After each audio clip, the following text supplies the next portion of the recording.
we started doing things for first responders, and we would just provide lunch. And I think when you can do things like that, where there's not strings attached to it, and that you're really connecting community-wide, just like Patrick was saying, you can see a difference. I think the key to all of it that dealerships don't typically do is, are you patient enough to see the results? After a while, when we were doing these lunches for all these first responders, it got to be the talk of the town. Oh, they're going to do their lunch this month. They're going to do that. Eventually, people were coming into the dealership and talking about, I love how you guys do this lunch for the first responders. It's not a big thing, but I feel like those are the ways that you can really reach these different demographics that you may not typically hit.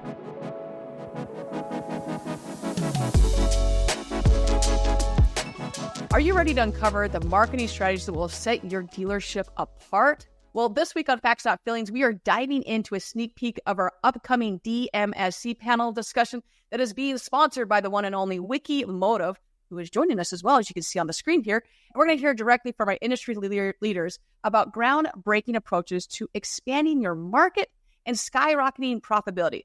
Don't miss out on these insider insights that could redefine success for your business. Now, we have a lot of people on the screen right now. We've got Jason, who's with Wikimotive. We've got Zach, who's with Wikimotive. And we have Patrick. Patrick, remind me, is it Rose or Ruge? How do you say the Ruge. Ruge. I wasn't even close. Okay. Not even close. Not even close. Let's just start with where we're way outside. It's okay. We do radio commercials that are completely based on how nobody can get our name right.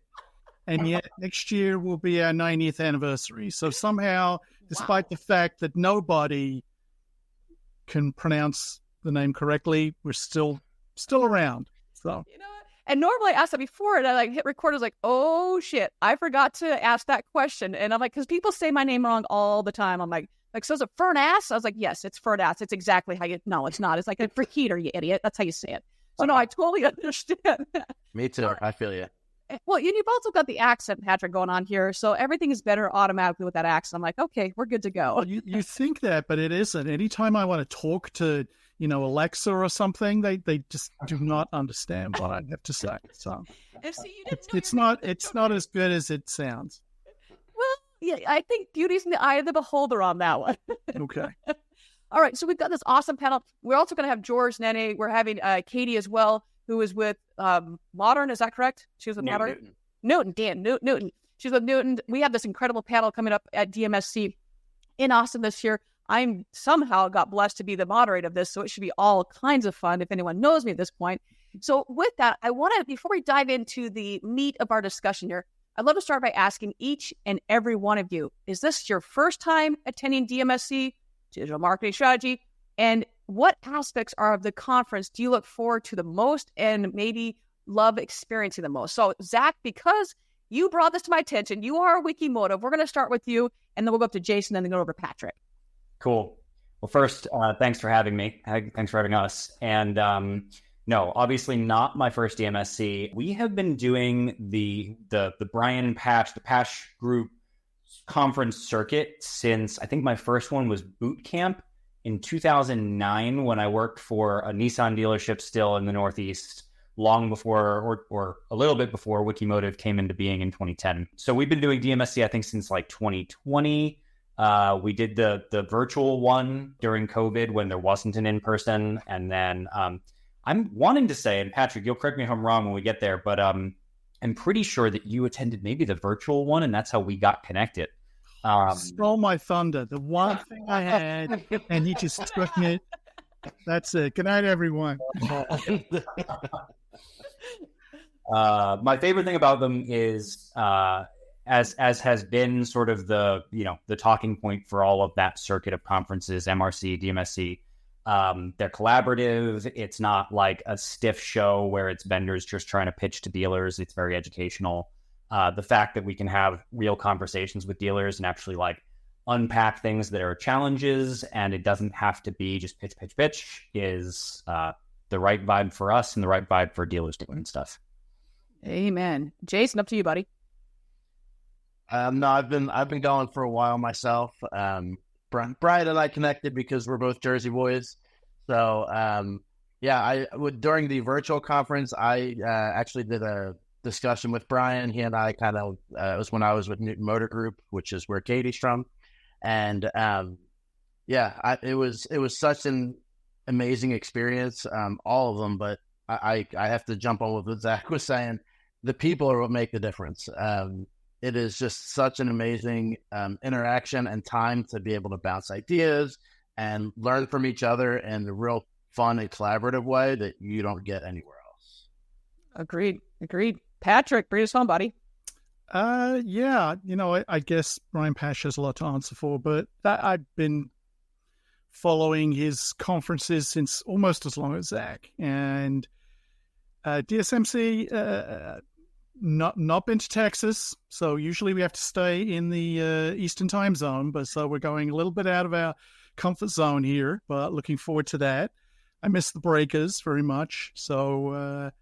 But yeah, Zach was right. I think it actually started because it was twice a year, and it started the one before that with some crazy presentation, as I guess Wiki likes to do. And that got me thinking, and then seeing it again during COVID. We had way too much time on our hands to really sift through different things, and that really started our Wikimotive journey together. So, but in terms of the conference, it's always going to be something that is right on the cutting edge of what people are either talking about or should be talking about or not talking about, those kinds of things. We're not the world's most progressive dealership. We're not, the biggest with the biggest budget. So sometimes it's a little bit ahead of us, but it's never a bad idea to get in front of that. But, for me, I would say the best thing is to meet people that are trying to do the same thing that I am with, in different places, different markets, with different budgets, but it's really good. And usually it always involves cocktail hour. So that's never a bad thing, but it's just a chance to cry on each other's shoulder and learn some things and, which vendors to keep away from and all that good stuff. I agree on all accounts. And for those that are watching right now, you can see that the QR code's made below here. We can obviously connect with any of these amazing individuals and also get tickets and see the agenda for DMSC.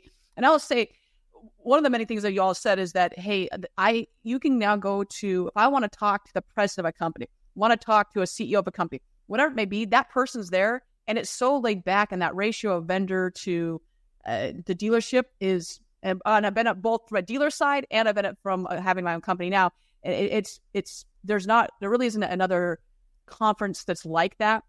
And one thing in particular, Zach, that I really appreciate back at MRC, you guys did this whole, I don't want to say it, an advertisement that, hey, just stop by our booth, no strings attached, just come talk to us. And I love, and that's what you see, that's like the overarching theme at these conferences, where you're not wanting to go in and like, hey, I'm going to turn my badge around and I want to get attacked by people. I don't want to talk about that a little bit. I just so appreciate what Wiki has done to say, hey, no strings attached. Like we can have a discussion. That's okay. We're not going to attack you. So I just thank you for that. Yeah, for sure. Conversations without the pitch was kind of the tagline. And for those who have followed us for a long time, I think a lot of people know that Wikimotive has long been a passionate advocate of dealers and dealership interests, and that extends to being able to have conversations without needing to have a pitch in every single line, right? I would say that at conferences in particular, but even like so I offer a free marketing consultation that spans way beyond what we do.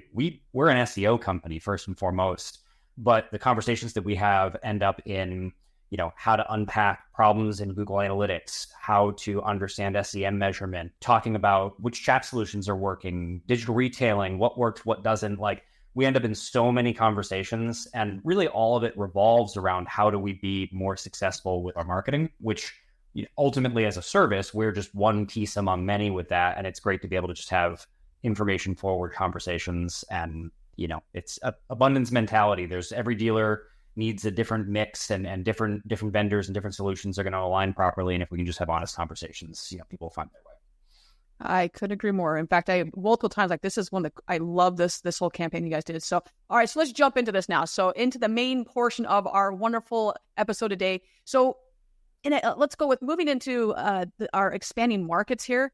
Can you share your experience where targeting an unconventional demographic or a market segment provided and proved to be surprisingly profitable for dealerships. So, Patrick, I'm going to start with you. You are in a dealership, so I want you to start with this question here.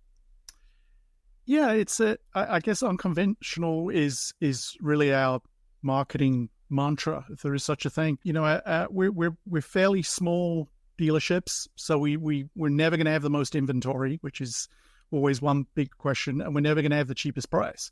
So we need to really concentrate on the experience that we offer.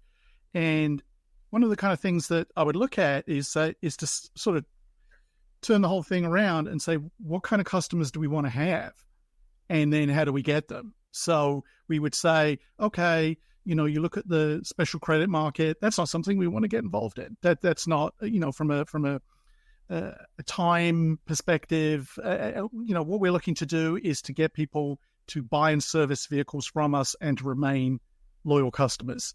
And so sort of special markets tend to be areas where we look to be. And if you look at the car dealership, you look at sometimes, unfortunately, some of these negative connotations, you see how groups such as women or LGBT don't traditionally have great experiences in buying and servicing vehicles. So we decided that those were the kind of markets that we wanted to try and attract. And if you take something like LGBT, that's something that a lot of car dealers just don't want to go near. So for us, it's like, wow, there's no competition there. How can we do that? And so we've spent a lot of time listening and learning and being active in our local community there. And it has, you want to talk about a loyal audience? That has really paid off for us. So that's the kind of things that we've done there. And with women, women-only service clinics and sponsoring women racing drivers and all sorts of wonderful stuff.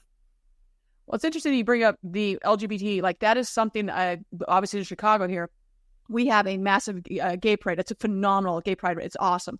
And I had a dealership that I still work with that they do. There are very few dealerships that will grab a hold of that one, and they have a big little car that's decorated, and they do so well with that. So it's interesting that you bring that up. Not too many people are going to bring that up, and I love that you brought it up. Jason, we're going to go over to you. Well, when I was set on the dealership side of things, there were some unconventional things that we tried. But a big one that eventually really paid off was we started doing things for first responders, and we would just provide lunch. And I think when you can do things like that, where there's not strings attached to it, and that you're really connecting community-wide, just like Patrick was saying, you can see a difference. I think the key to all of it that dealerships don't typically do is, are you patient enough to see the results? After a while, when we were doing these lunches for all these first responders, it got to be the talk of the town. Oh, they're going to do their lunch this month. They're going to do that. Eventually, people were coming into the dealership and talking about, I love how you guys do this lunch for the first responders. It's not a big thing, but I think finding unique ways to connect with the community. I've seen stores that have done things where they do, like on Mother's Day, they'll have somebody come paint nails for mothers, like on that Saturday before Mother's Day, and they'll come and do something like that. It's unique. It stands out. It helps you to be recognized, and there's not any expectation in return. It's just something that you're giving. And I feel like those are the ways that you can really reach these different demographics that you may not typically hit.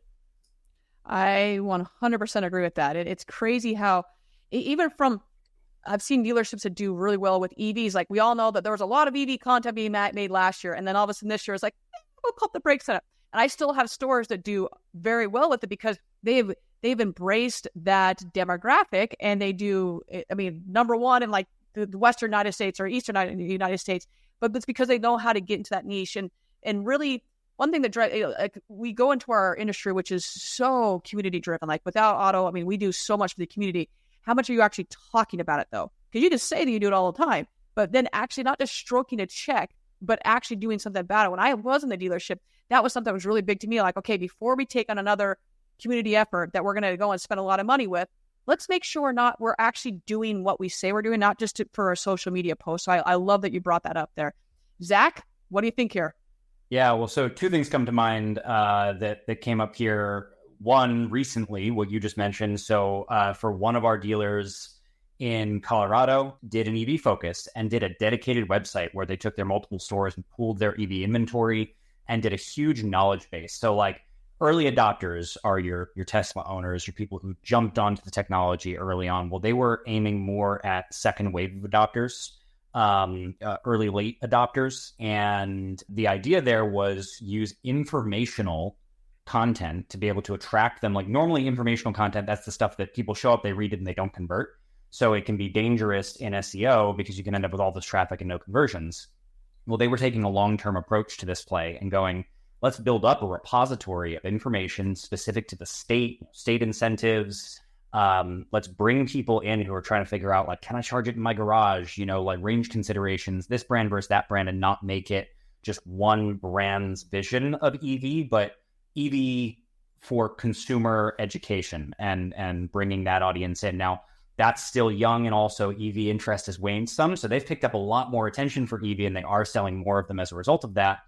But that one's going to take a long time to mature. Another one, though, that's from way back is something Patrick said reminded me, is subprime. So McCluskey Chevrolet was Wikimotive's first client there in Cincinnati. And years and years ago, Keith McCluskey wanted to do a focus on subprime, but not treating subprime credit buyers as like second-rate citizens, and instead trying to bring them in and do credit rehabilitation is a lot of their message. And specifically, they became, before the Chevy Cruze was discontinued, they became the number one volume Chevy Cruze dealer in the country because they had so many people coming in from subprime credit. A lot of that was an SEO focus that we were doing for them.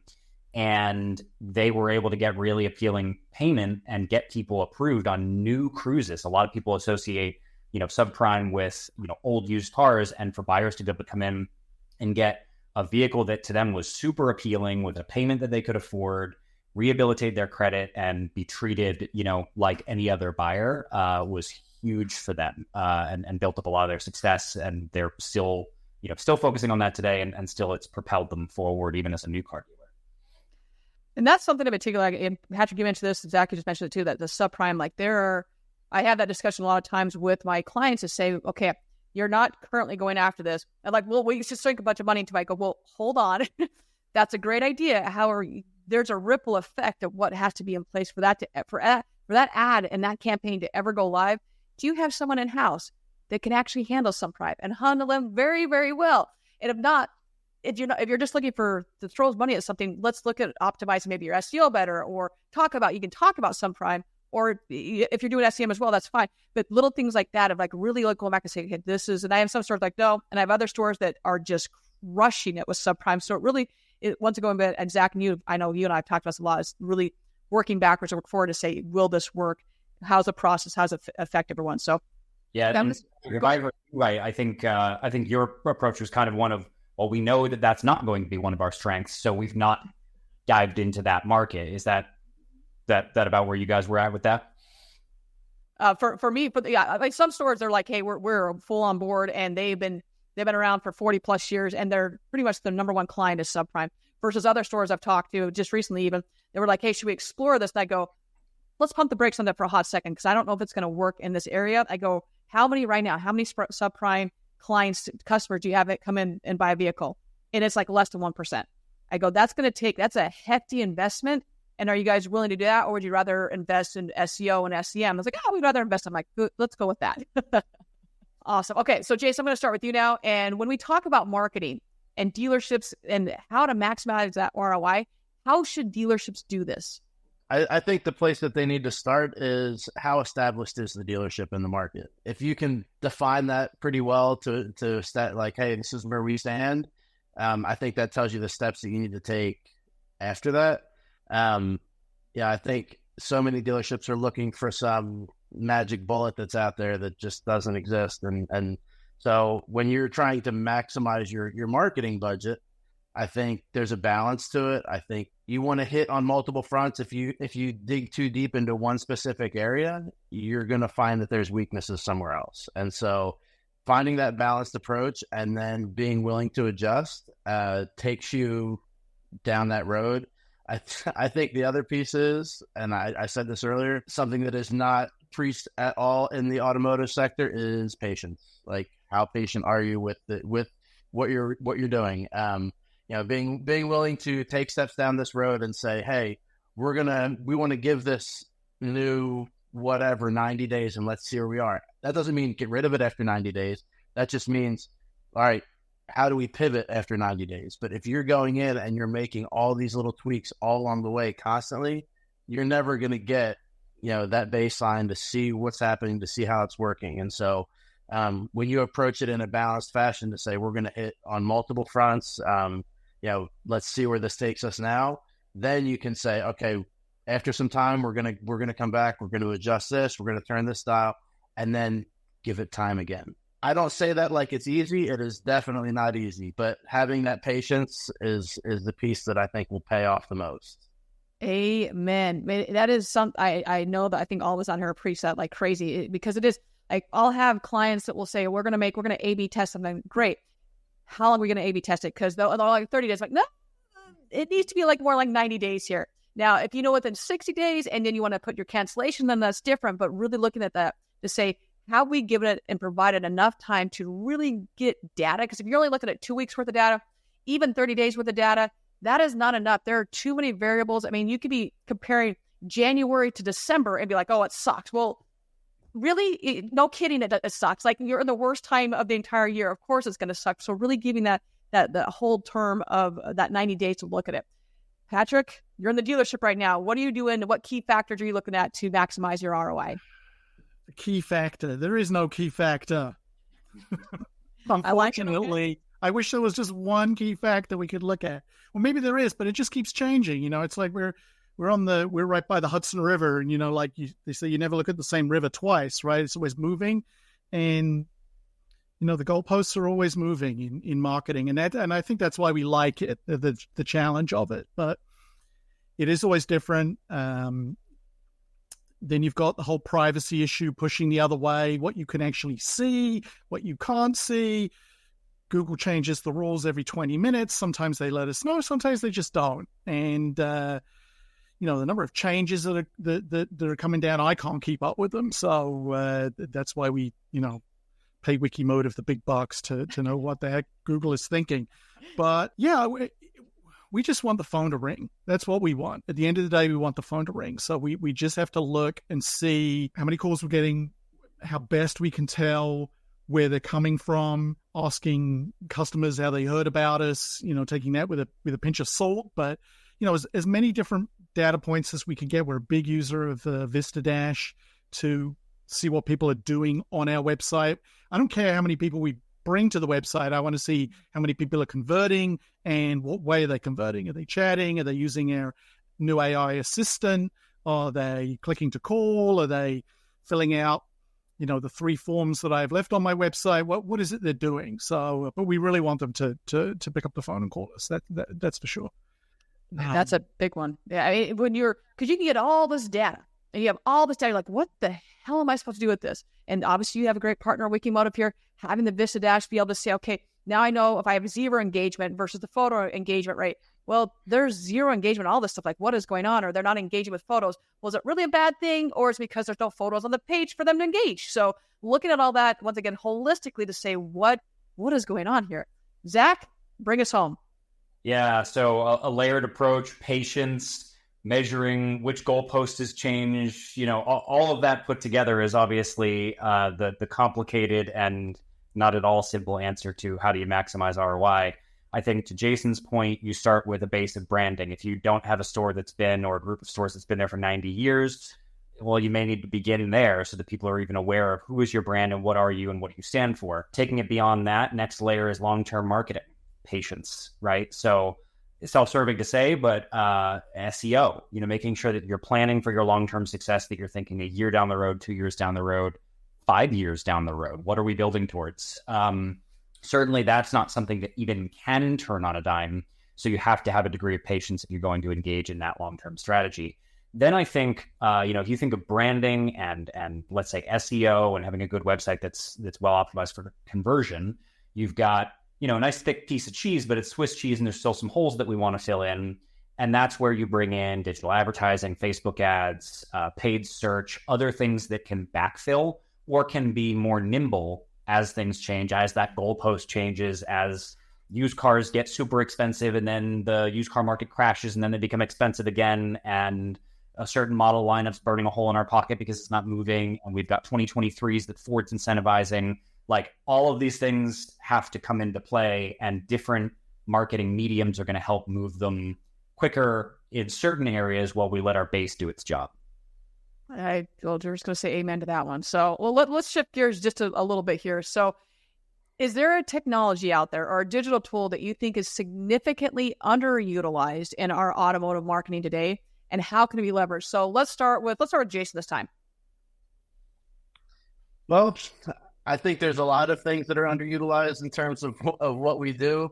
I think the key to that is there somebody at the dealership that is taking ownership of it? It could be something as simple as KBB. It's a tool that is used, by so many dealerships, but is there somebody in the dealership that is owning that? Are they taking this tool? Are they asking the questions? What are other dealers doing that we're not?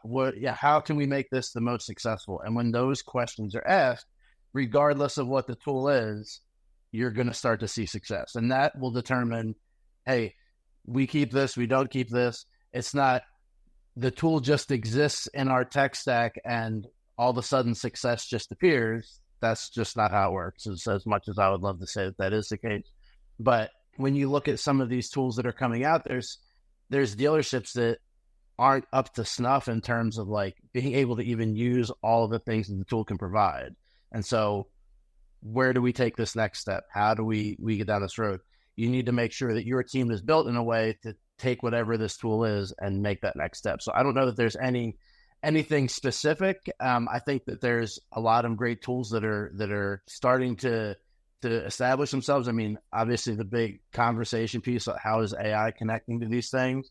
I don't think it's in a place to really have an effect, but are you building something so that when it can be the most effective, you're ready to handle that at the dealership? Yes. So wait, are you saying that we don't utilize the CRM to its full capacity? Is that what you're trying to say there? I've suggested things to look at that, yes. We use like 10% of the CRM. It's horrible. Maybe use even 25. I'm just going to call me crazy here. But it's like that movie. I use 6% of my brain, As you're going through it, all I can think is like CRM. Lingual spell for CRM use. Patrick, what do you want to add to this? There's a lot of tools, and the trick is really trying to get them to interconnect. And I want to go back to something Zach said earlier about, I did not realize when we engaged with Wikimotive that they were going to be in every corner of our business, but in a wonderful way. But I have never worked with a vendor that insisted on talking to our SEM people and our website people and this and that, and getting everybody to, and please get your SEM person to put negative buys on these. So it's trying to get them all to work together is a big task. But as I mentioned before, we use VistaDash. We've used it for a number of years. We rely on it heavily to find out what people are, we've spent all this money on getting people there. We then want to find out what they do. So that's really critical for us in trying to, as best we can, make decisions on how things are performing. But to use the Wikimotive company motto, it's a marathon, not a sprint. We try to, we run things for large amounts of time and get to gather data and try and make some decisions from that. But it's not something we can do, quickly. It's got to build upon itself. Strategic for sure. So Zach, I know that Jason answered this, so I'm gonna tee up the next question for you. I'm gonna start with you here. Okay. We're talking all about technology. It's how crucial it is to stay ahead. So speaking of staying ahead, how do you convince stakeholders to embrace innovative marketing strategies in a traditional heavy industry? Examples and how the math pencils. So stakeholders, and I'm kind of speaking from like a vendor standpoint here, but this should extend to, if there's a marketing manager, marketing director watching who's trying to get a dealer principal or a general manager to listen to a new and innovative idea, maybe start with the math.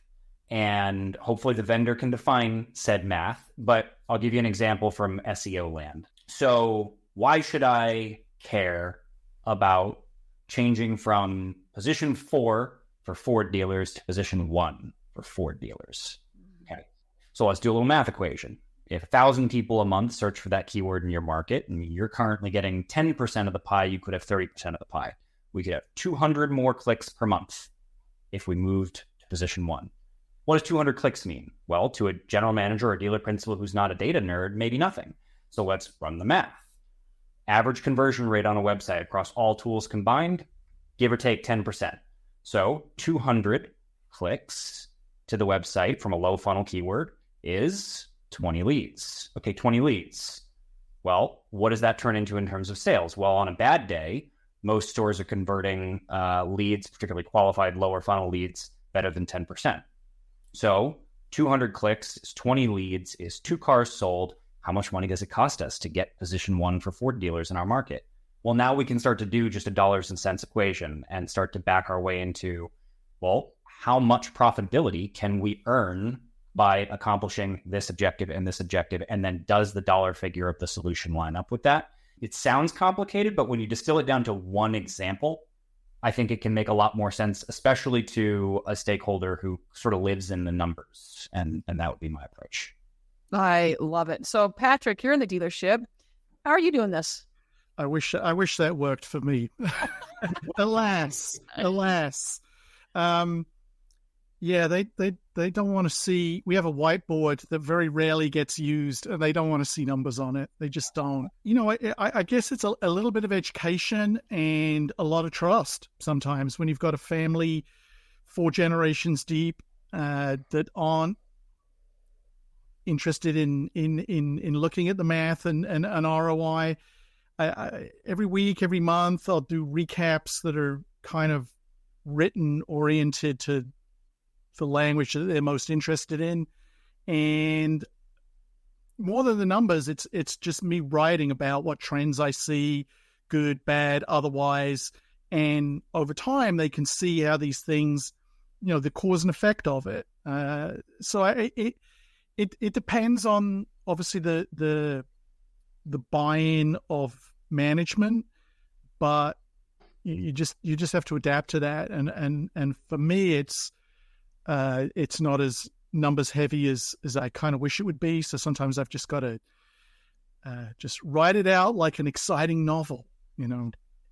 Understand. And every dealership's different. Like I know what I had to do while I was in the dealership. I know each of my clients, like, okay, in order for them to see this and not, because one thing you can sit and communicate or what you think is communicate and talk, but if there's no comprehension on the other end, you're just wasting your breath. So really understanding how does this person learn best? How are they going to receive this best? And then taking that approach, whatever it may be. So Jason, I'm actually going to go to a different question for you because you've been on both. You've been on the dealer side and now you're on the Wikimotive side. So how can marketing and fixed ops collaborate to drive both service revenue and vehicle sales?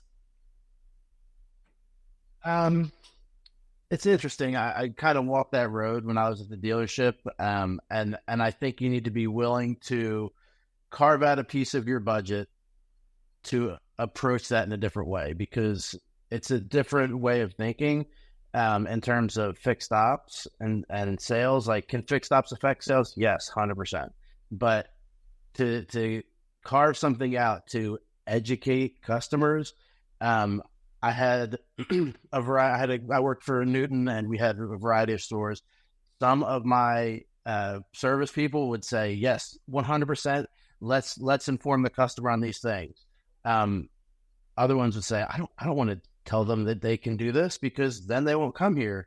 And so, when you can find ways to educate the customer on things like, "Hey, we're seeing this issue a lot on the Nissan Rogue," and something you might just want to watch out for. When you're providing content like that, so you're not paying necessarily to build internally, but when you're having someone create content for you that's educating your customer in terms of fixed ops, it's taking you to another level.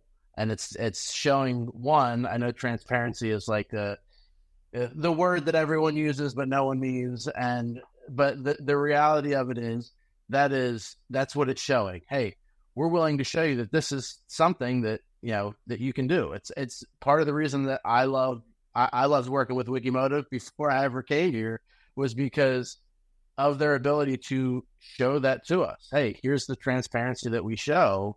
And here's the proof. I mean, it's in the numbers that Zach talked about. I mean, you've heard Patrick say that there's a piece that's kind of digging in there to get to the bottom of it. And that's what it takes on the fixed ops side to help grow that. You can't say, oh, here's our marketing budget overall, and we're just going to throw it at sales, and some of it will stick to fixed ops. Like, doesn't work that way, as much as I would love to say that that's the case. You have to be willing to approach it a different way. And I think that the GMs that realize that and say, oh, we can step down this road a little bit different and we can carve some money out for this, you start to see the difference. And then once that grows, now you're growing sales as well, because, hey, we're informing customers across the board. And if we're trusting them with, I use service as a small piece of it, but, to say service can take this and grow it to be a point where I trust them with my service, let's get our next car here. And the flagship store for Newton does such an excellent job of that, because they have somebody that sits there to help educate. They answer questions. It was something that, I mean, I don't work anymore. I still take my car there to get service. So there's something to be said for that. And Zach, anything you want to add to that? Yeah, I leaving my SEO hat aside for a moment. It's not even a marketing thing. Actually tightening up how your service department interacts with customers and attention to the customer journey and the customer experience, from, does the service scheduler actually allow you to schedule a service, right? I just tried to schedule an inspection for my vehicle, tried 2 dealerships. Neither of them has inspection as an option. Better if you're just in a state that doesn't require it. But from the service scheduler all the way through to what was the experience when they were in the shop? Was the service writer polite? Were they informative? Did the customer leave feeling like they got a good deal and good service? And I think more often than not, the answer is no in dealerships around the country. And so much service business is lost to attrition of a customer that we already had. We brought in a customer, they bought a car, we introduced them to service. Maybe we give them a first, service free, or maybe the OEM does that. Well, we got them in for one service, but did we make a loyal service customer? We lose so much opportunity by not just doing right by the customer in that day in, day out, at the store experience.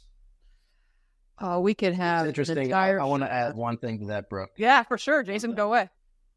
So, like, if you've ever had somebody come to work on your house, to kind of take it out of the automotive mindset for a second, I had somebody, I like to try and be handy. How handy I am is to be determined, but I will pay somebody to come and mud for me.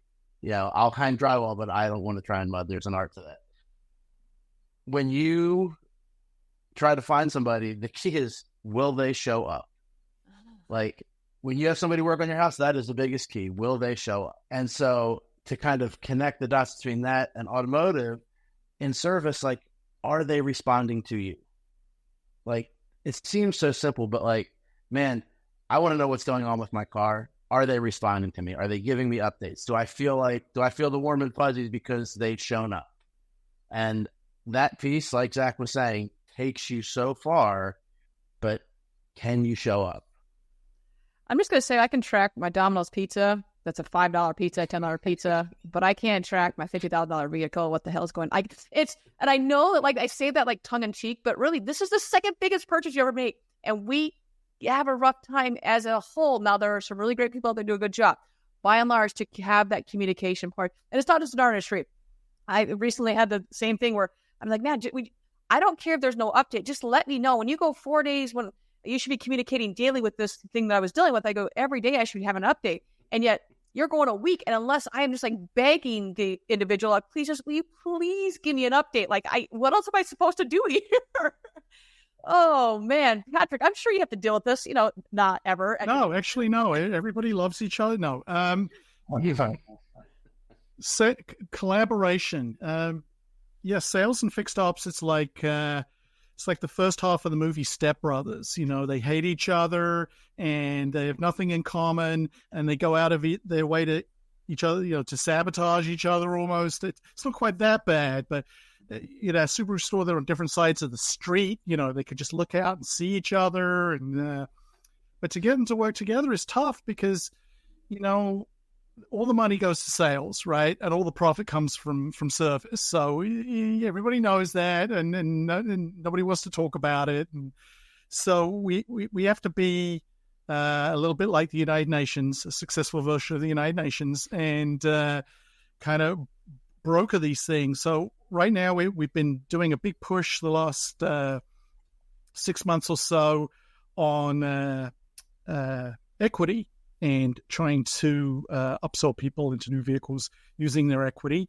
And it's just so much better for us to leverage the relationships that the service advisors have with these potential clients. They only come over to the service department once every few years, and they're in the service department, hopefully not all the time, but a lot more often. And so they have much better recognition. We have people that, have been working here for decades. They know them, they trust them. So they're the guys that can best give them the paperwork that the salespeople can follow up on. So that's okay as long as they get a piece of the action. So as long as people are getting paid to do, to help out and assist the sale, then all of a sudden everybody wants to, play along nicely. So you just got to make sure that there's something in it for everyone. And another really quick one, Ford brought in this, it was Tuesday, so they brought in a new idea that we had to do, we had to play to, and that was 10% of all ROs have to be in pickup and delivery. And it's when you have no pickup and delivery, you have 0%. How do you, first of all, establish keywords and blog posts and all sorts of other wonderful SEO type things. But we went to a college that we have a big sales program with and said, well, what if we had Ford drive to the campus, pick up your car, bring it back, and service it and bring it back to you. You never have to leave campus. And not only, it doesn't have to be a Ford. All the people that we're not particularly near Honda and Toyota stores, but we can do a lot of service on those. So being able to take that sales relationship and flip it over into a service relationship to meet a particular pain point of this 10% or you don't get paid kind of a thing. Those are the kinds of things where we'll try and leverage one department into a win-win for both of them. I agree on all accounts there. So let's wrap this conversation up with the last question here. What mechanisms do you have in place to gather feedback from both a customer and frontline employees about the effectiveness of your marketing strategies? And Zach, we'll start with you on this one. Well, tougher because I'm not at the store. In terms of our relationships with our dealers, we certainly do what we can to expand the conversation beyond the limits and the bounds of what it is specifically that we're doing for them, to understand how are things going in reality on the ground. And this doesn't completely extend to what is the customer experience, what is the experience for everybody throughout the dealership, because to Patrick's point, not everybody is communicating. There's a lot of, left hand, right hand, left foot, right foot, not talking to each other, but trying to expand the conversation beyond, well, here's the numbers and how many conversions you got or didn't get, and here's the traffic, to what is your reality on the ground? What are the struggles you're facing? And where possible, we like to expand that conversation into what are you guys doing, say, for branding? A couple of conversations I've had recently with dealers is, what are your current branding initiatives? What are your video initiatives? And those conversations can help give a window into how much buy-in do we have store-wide. So I often get a vibe for that when we're asking questions about other initiatives at the store level, when it's like, hey, well, I've been working really hard, someone in Patrick's shoes, for instance, I've been working really hard to do the XYZ video initiative, but I have no buy-in from higher up or laterally across. Well, okay, so we now have evidently a store where things are fairly dispersed and we need to focus on what we can influence, not get hung up on maybe what we can't if there's political fiefdoms, and it varies a lot by store whether you do or don't have those limitations. So just making sure that we're having those conversations is big for us to get a good pulse for the store and how things are translating. Well, and Patrick, I'm coming to you next in this one. Same question. Yeah, it's hard because so many stakeholders insist on surveys, and you're judged by surveys and you're paid by surveys. You don't want to pile on top of that too much, but obviously we text out requests for feedback. People can give us feedback without having to give us a rating. We even get letters from people. We still get, thank you cards. It's kind of crazy to use we're still using the post office for that. We try and get a real good sense for it by using the sales managers and having them very involved in each deal, introducing service and making sure that we can get feedback there. On the employee side, we certainly have forums that are public and anonymous where you can comment on pretty much anything that you think is going well, not going well, you want to see improved. It's having 100 employees is it's big and it's small at the same time. So, but you never know where good ideas are going to come from. We people that you sometimes least expect can sometimes give you tremendous insight on stuff. So we really try and be inclusive on that, because we found that it can pay off in surprising ways. Jason, let's go with you, buddy. Same question. Well, I think to kind of speak to both sides of it, something, to brag on Wiki for a minute, like in terms of across the board, they do such a great job of communicating with each other. It's something I've appreciated since coming in. The openness, the communication has just been amazing. And I think when you can instill something like that inside of your dealership, top to bottom, or your company, top to bottom, to say, this communication is open. If you don't understand something, ask questions. Nobody wants to be the kid in class when the bell rings. It's like, I still have questions. But, knowing that there's a safe place to ask questions and try to understand. At first, when I first started working in marketing and automotive, I would work directly with the GM for everything. And as much as the GM might be on board for what we're doing, this is where your saying comes out in dealerships all the time, Brooke, is, I don't feel like this is working. Well, I don't really care how you feel.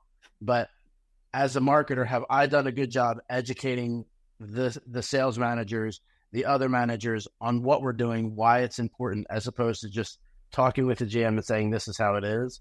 Not necessarily asking for their opinion on it, but explaining to them, this is why we're walking this road. And I think that's missed a lot of times. As marketers, we're running around trying to do 10,000 things, but being able to get them on board, it's just like what Zach was saying, when you can get that buy-in, like what Patrick was saying, get that buy-in and take those steps down the road, that's when you start to see a difference. But is everybody on the same page? Can you get everybody on the same page? And as much as, marketers don't need one more hat to wear, that is an important one, to be able to educate, the people around on what you're doing, on why it's important, and to get that feedback. That's where that feedback comes from internally.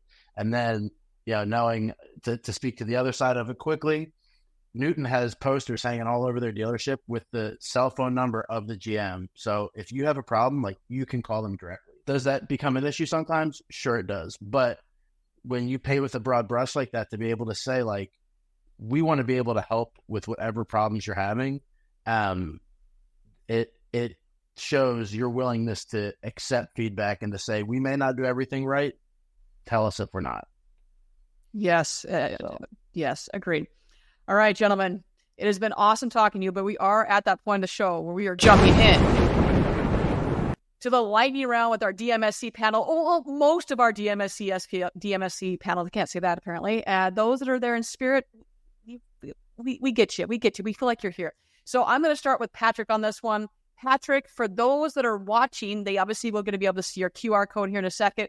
For those that are listening in podcast land, how can they get in touch with you and how can they find you? Probably best on LinkedIn. That's the easiest place to find me. Okay. All right. Do you want to give out a phone number or email, anything like that? No, just okay. Fantastic. On LinkedIn. All right. Is good.